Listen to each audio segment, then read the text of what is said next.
Okay. Happy Sabbath, everyone. I hope you all had a good lunch. So now I've been given some more time to finish the presentation finally. So first of all, we'll just do a very brief recap. So we saw basically the first part consisted of identifying who the little horn was, and we did that based on a couple of different pieces of evidence, including the principle of repeat and enlarge, a comparison of the characteristics of the little horn in Daniel 8 and the little horn in Daniel 7. We also corroborated this with an examination of the term fierce countenance, and we also saw that many other commentators were in agreement with us in identifying this little horn as Rome, either pagan and or papal.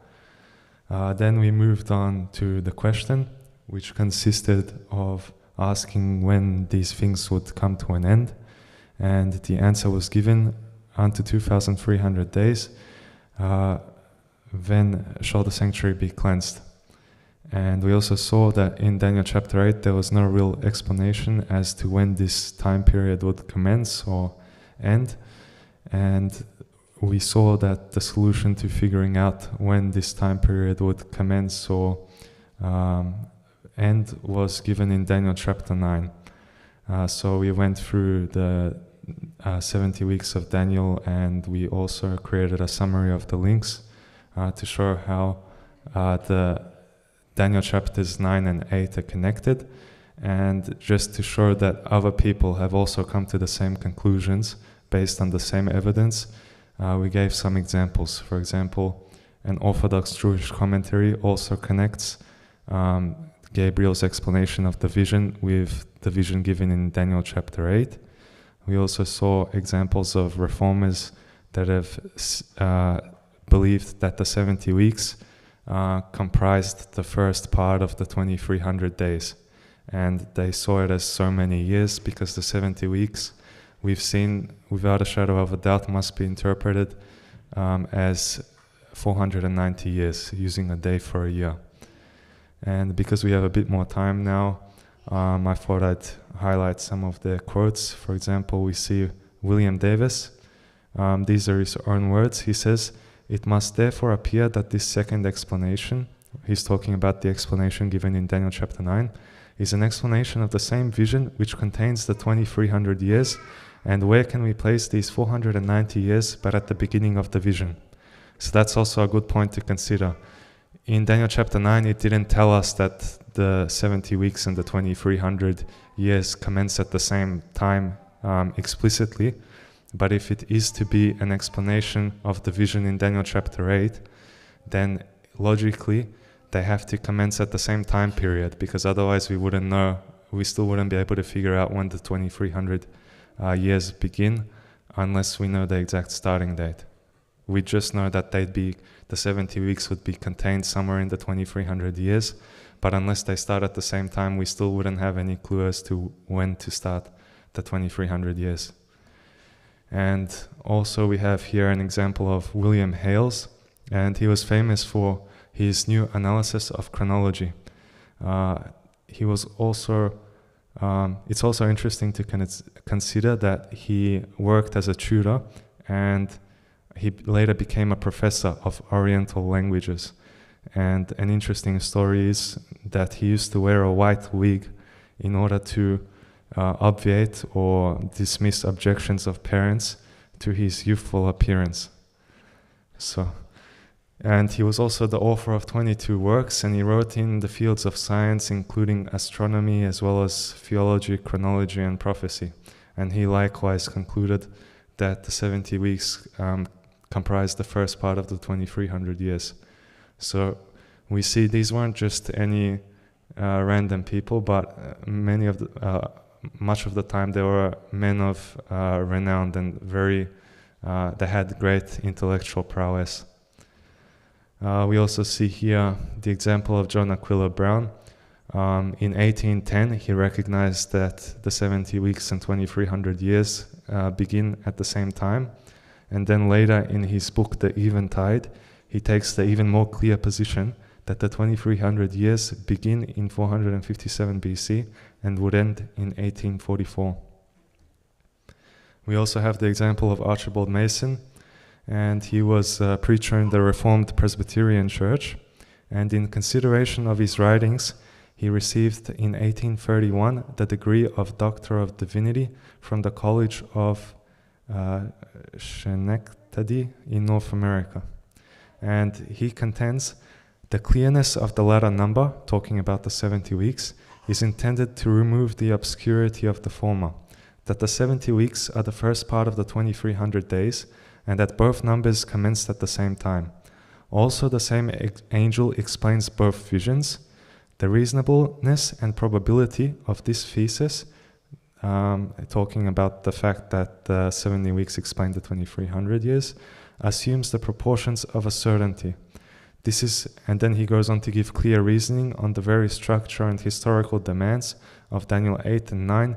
He also draws our attention to the fact that the vision of Daniel 8 as well as the 70 weeks both begin in the time of Persia. So he makes other connections as well to support his contention that the 70 weeks comprise the first part of the 2300 years.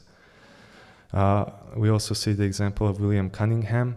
Originally, he believed that the 2300 years began sometime in the Persian Empire, and he placed that sometime during the reign of Darius, but he later suggested he may have been wrong, and if that was the case, he could think of no other more probable timeline than to begin the 2300 years with the 70 weeks of Daniel 9. So then we also drew attention to this timeline, the fact that all of these men's views were published before 1831, so they were not in any way influenced by William Miller. Also in the top right where it says Cunningham, underneath that should be 1826, not 1820, that's a typo. So then, based on these conclusions, we figured out that the sanctuary must be talking about the heavenly sanctuary, because there was no other sanctuary during 1844 and all the time that the little horn in its papal phase was active. And even if there was another sanctuary after the time of Christ, for example, it couldn't be said to be the temple of God or anything like this. Even if a third temple is constructed now, it wouldn't be right to call it the temple of God, because it would be a direct contradiction to Jesus' sacrifice, and it would be like an affront to God, because it would be a denial of Jesus as the Messiah. So then we also compared the typical significance of the Day of Atonement, so the symbolic Day of Atonement, what it meant, and we saw there were elements of judgment included, and then based on the fact that Daniel's chapter 7 and 8 are parallel, we were able to determine that the cleansing of the sanctuary must parallel the investigative judgment mentioned in Daniel chapter 7, where they investigate the books. We also quickly mentioned the logic behind why saints should be included in this judgment as well, and that was because the biblical concept of judgment included not only condemnation of the wicked, but vindication of the righteous. So now I wanted to give you the Jewish understanding of the Day of Atonement, because we've said that it parallels the investigative judgment given in Daniel 7, and that from an examination of the Day of Atonement in the Bible, we as Adventists say that it must refer to a work of judgment. But are we the only ones that have had this interpretation, or is this held to by other groups as well that are not in any way related with us? So in Clifford Goldstein's book, he's an Adventist author. He used to be a secular Jew, but then he became a Seventh-day Adventist, and he wrote a book, 1844 Made Simple. And he says, read the following account from an ancient Jewish source concerning the Day of Atonement, when the sanctuary was cleansed. And then he proceeds to quote this next paragraph from the Jewish Encyclopedia under the title Day of Atonement. It reads, God seated on his throne to judge the world, at the same time judge, pleader, expert, and witness, openeth the books of records. It is read, every man's signature being found therein. The great trumpet is sounded, a still small voice is heard, angels shudder, saying, "This is the day of judgment, for his very ministers are not pure before God." As a shepherd master of his flock, causing them to pass under his rod, so doth God cause every living soul to pass before him, to fix the limit of every creature's life, and to foreordain its destiny. On the day of atonement is sealed who shall live and who are to die. So that's a quote from a Jewish encyclopedia. He continues on to say, this is Clifford Goldstein now commentating on that extract, though the Adventist understanding of the investigative judgment is not exactly like this account, it is similar. Don't we also believe it is a time of judgment involving the books with people's names or signatures in them? A time when cases are decided for life or death. Plus, look how this account shares some of the same imagery of the judgment scene in Daniel 7, which is the investigative judgment. Both talk about God, or as Daniel 7 says, the Ancient of Days. They both mention thrones. This account talks about books of records. Daniel 7 has books being opened. Both deal with judgment. Both have angelic beings involved in the judgment scene, and Daniel 7 dealt with some type of ultimate reckoning, and this account obviously does too. Lastly, he says, I have in my office a Day of Atonement prayer book, which is filled with prayers devout Jews pray during the high holy days of Yom Kippur. What are some of the prayers they pray during this time? Justify us in the judgment, or silence the accuser, and suffer the advocate to take his place, and in consequence of his pleading declare I have pardoned, or blot out the transgressions of the people that have been saved. He, the Ancient of Days, sits as judge. In the book of life, blessing, peace, and good sustenance, may we be remembered and sealed by thee. Sealed, book of life, final opportunity to repent. Who shall live and who shall die? Day of judgment, books of records, justify us in the judgment, silence the accuser, blot out the transgressions. This concept of the Day of Atonement fits exactly what Adventists have been teaching about the investigative judgment for years. No wonder then that the judgment in Daniel 7 and the cleansing of the sanctuary in Daniel 8 parallel each other. They are the same thing. Now, before we finish with Daniel chapter 8, I wanted to go through the verses in particular from 9 to 14 and step through exactly what each thing means. But before we do that, we have to address one last thing, and that is what is meant by the daily. So in the King James version, it's referred to as the daily sacrifice, but it's italicized, so that means that it's a supplied word. And literally translated, the word there is the daily or the continual or the regular is another translation of the term. And there have been a couple of views in regards to what the daily is. The first view is that it has reference to Christ's high priestly ministry in the heavenly sanctuary. And in defense of this, the people have observed that the word translated daily, the daily, is used quite often in the sanctuary services of the Old Testament. The priests were commanded by the Lord to perform certain activities in the sanctuary continually. For instance, they were to keep the lamps burning continually. Incense was to be burned continually. The fire on the altar was to burn continually. And the burnt offering was to be on the altar continually. So the term tamid, which is the word in the original language, or continual, summarizes in a precise way the daily work of the priests in the holy place throughout the year. The second view of the daily is that it represents true worship, since the daily or regular burnt offering or services in the sanctuary were associated with worship. And an example of this, we have here a couple of verses. In Psalms chapter 141 verse 2, it says, "Let my prayer be sent forth before thee as incense, and the lifting up of my hands as the evening sacrifice." So just as David equated his praying with the sanctuary incense, so he equated the lifting up of his hands in worship with the sanctuary evening sacrifice. And in 1 Peter chapter 2 verse 5, we also see here that we are to offer up spiritual sacrifices. So we see in the New Testament this concept of using Old Testament terms still, but obviously in a symbolic sense. This view was the Reformation view because a wide variety of reformers held to this. For example, John William Fletcher, we already mentioned him, he was an associate of Wesley, interpreted the taking away of the daily sacrifice as the fact that the Bishop of Rome had abolished or quite disfigured the true worship of God and Jesus, and cut down the truth to the ground with his army. So the taking away of the daily, according to them, would correspond to the papal power taking away the true form of worship, not unlike how the lawyers took away the key of knowledge, as we see in Luke chapter 11, verse 52. And I included one other quote of this view.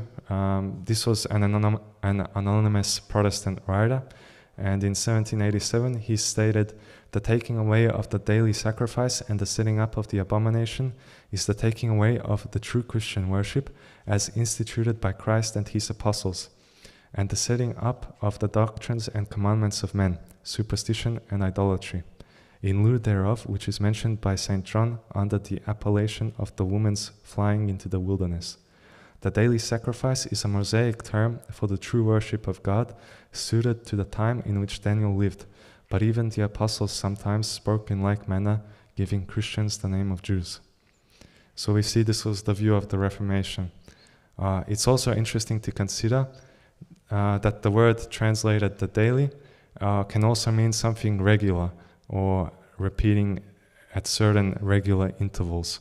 So other people have suggested, for example, if this is talking about, in a symbolic sense, a true worship, even in the time of the Christian era, that it could be a reference to the Sabbath, for example, because it's a regular part of the worship of God.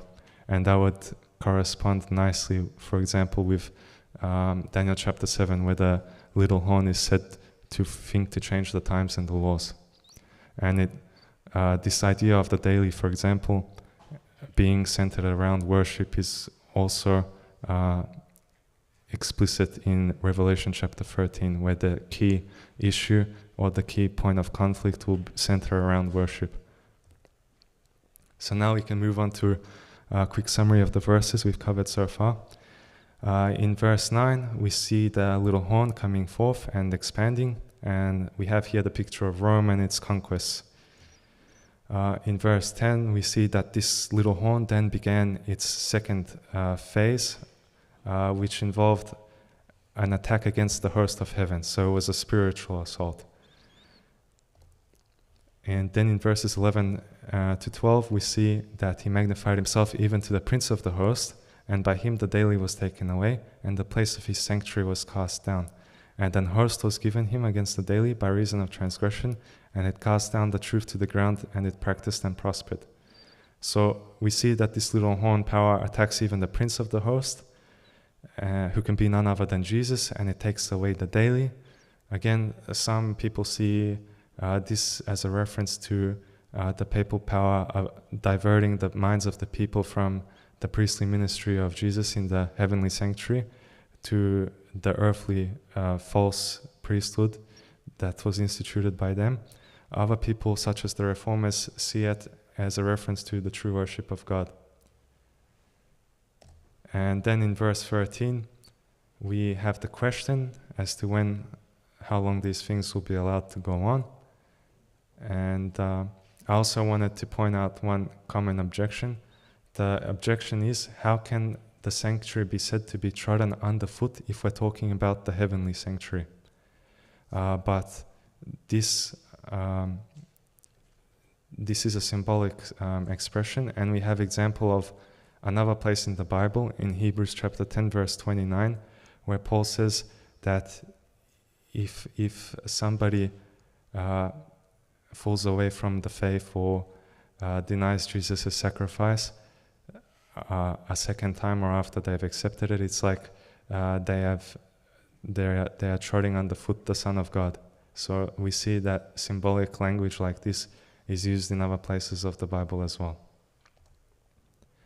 And then in verse 14, we have the answer that after 2,300 days, the sanctuary shall be cleansed.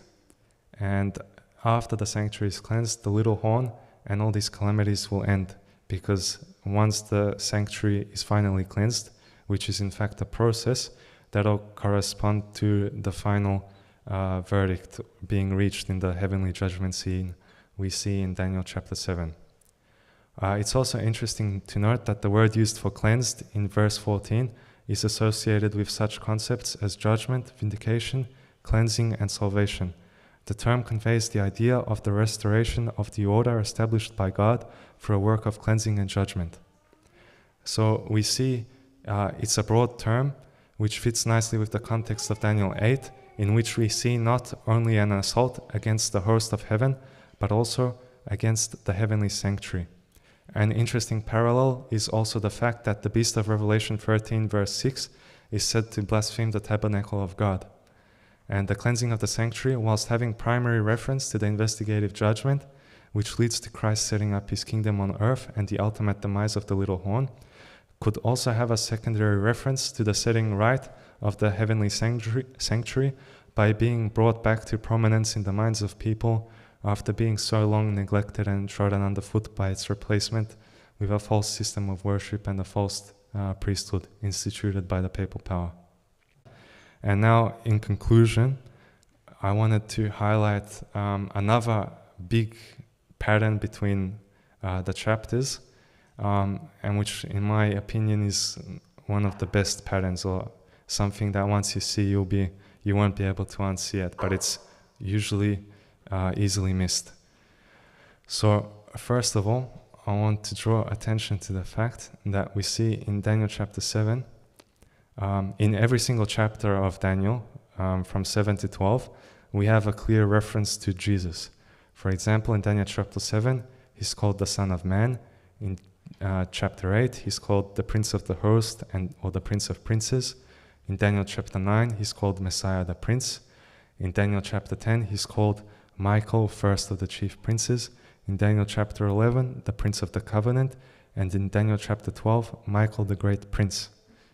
And just to make it clear, because some people don't seem to understand this, but when we say that Jesus is Michael, the archangel, do we mean that he's a created being, or that he's really an angel and not the eternal Son of God? We don't mean that at all. We say that Michael is another name for Jesus, but Jesus is still eternal and the Son of God. It's just another name for him. And just as he's called Emmanuel, or the Prince of Peace, or is referred to as a lamb, or in other places the Lion of the tribe of Judah, so in different contexts based on what Jesus is doing, he's referred to with a different name, because in biblical times names had carried with them associations of character and things like this.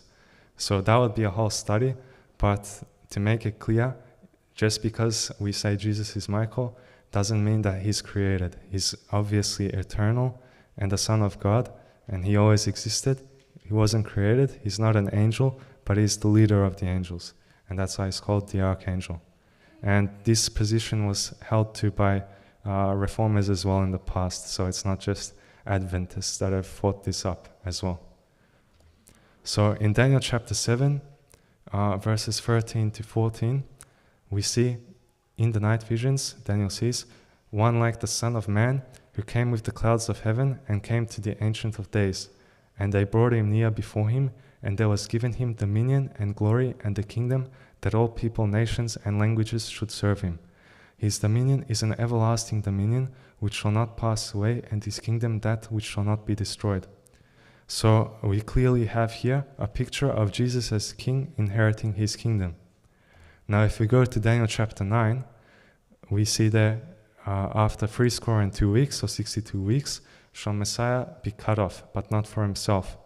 Messiah is obviously a reference to Jesus, and we have here a picture of Jesus as a sacrifice, or the lamb.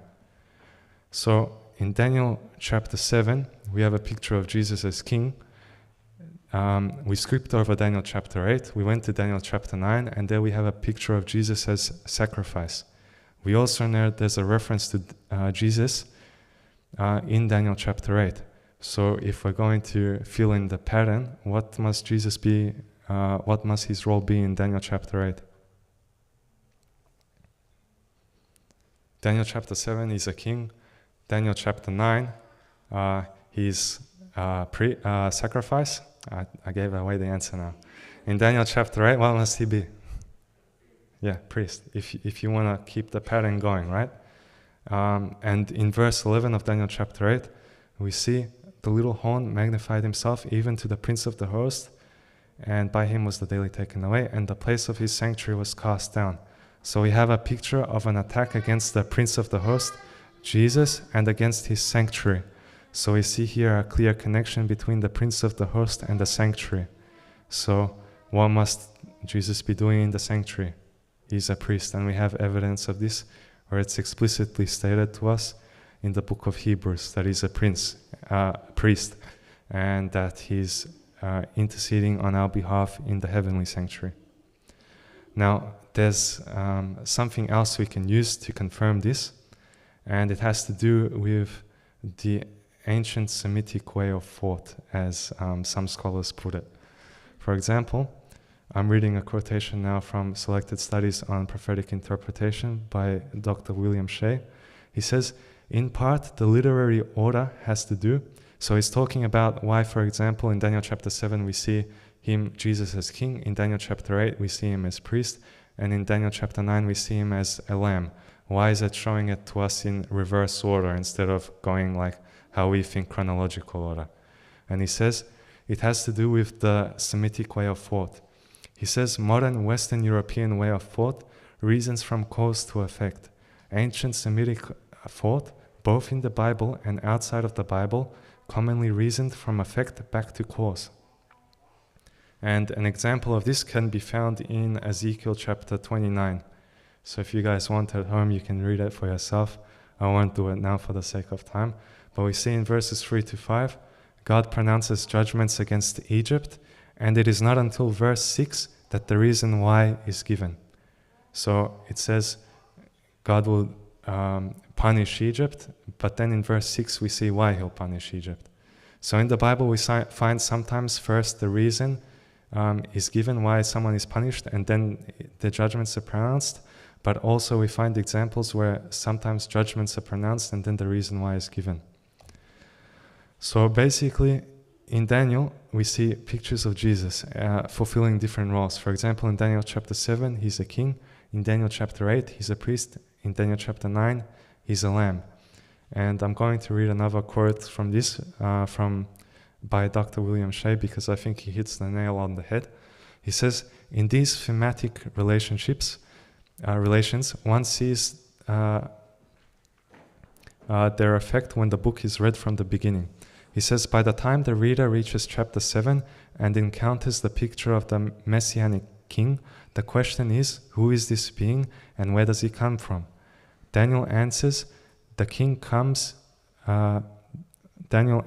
saying, the king becomes king in part because previously he has been the priest. He is the one who has ministered on behalf of the saints of the Most High.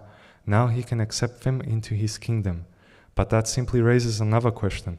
How did he qualify as priest? In order to become a priest, one had to have something to offer, a sacrifice. Where do we find that? And the answer is in Daniel 9. Thus the sacrifice of Daniel 9 enabled the priest of Daniel 8 to become priest, and the priesthood of the prince enabled the prince of chapter 8 to become the king of chapter 7. There is a logical, consistent, and interrelated sequence here that is quite direct and reasonable when we understand that the sequence begins at the end and works backward as far as the literary order of the book is concerned.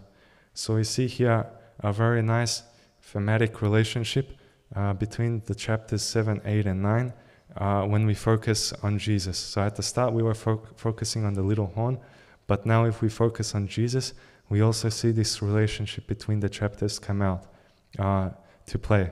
And if you interpret the little horn as Antiochus in Daniel chapter 8, then this pattern is destroyed. And one last pattern. We see Daniel chapter 7 covers the largest period of time. It begins with Babylon and ends with Christ's kingdom. And Daniel chapter 8 begins with Medo-Persia and ends with the 2300 years. And Daniel chapter 9 begins with Medo-Persia and ends in 34 AD. So we also see a pattern in relation to the length of time covered by each prophecy. So when you study the book of Daniel, there's many different patterns that you can begin to see. And I already mentioned this in the sermon, but the question is, why should Daniel chapter 8 use sanctuary imagery? And the reason is, I think if you look in the Old Testament, the sanctuary played a pivotal role, and it was the center of how they understood the plan of salvation. And then in the New Testament, we also see that there is a heavenly sanctuary. So once again, we see that it must play some important role in salvation. And we also see that Christ ministers there on our behalf, so he's the intercessor. In Daniel chapter 7, we saw there clearly that there was an investigative judgment, which included the saints of the Most High as well. But then, so that we don't get confused, for example, and say, oh, how are we going to get through the judgment or something like this? Daniel chapter 8 draws our attention to the sanctuary and to the concept of Jesus' cleansing blood, so that we don't have to worry. All we have to worry about is surrendering ourselves to Jesus. And then when our names come up in the judgment, it's not our characters that show up there, but his blood covers our sins and his robe of righteousness clothes us. So when God looks at our names in the judgment, he doesn't see our characters, but he sees Jesus' spotless character. And that's the only way that we can pass through the judgment. It's by the blood of Jesus and not by any works of our own. And so this puts our mind to rest as well. And we see many links created in the book of Daniel and even connecting it with the gospel. Okay, and so that basically concludes the study on Daniel, in particular chapter 8, as it relates to the sanctuary message. And there are many other points in the Bible in relation to the sanctuary doctrine. For example, when you look at the annual feasts in Leviticus, or if you look at the pattern of the sanctuary in the book of Revelation. So it's not just Daniel that gives us a clue as to this, but when you look at the Bible as a whole, you begin to see this pattern emerging. So that concludes what I wanted to say. Amen.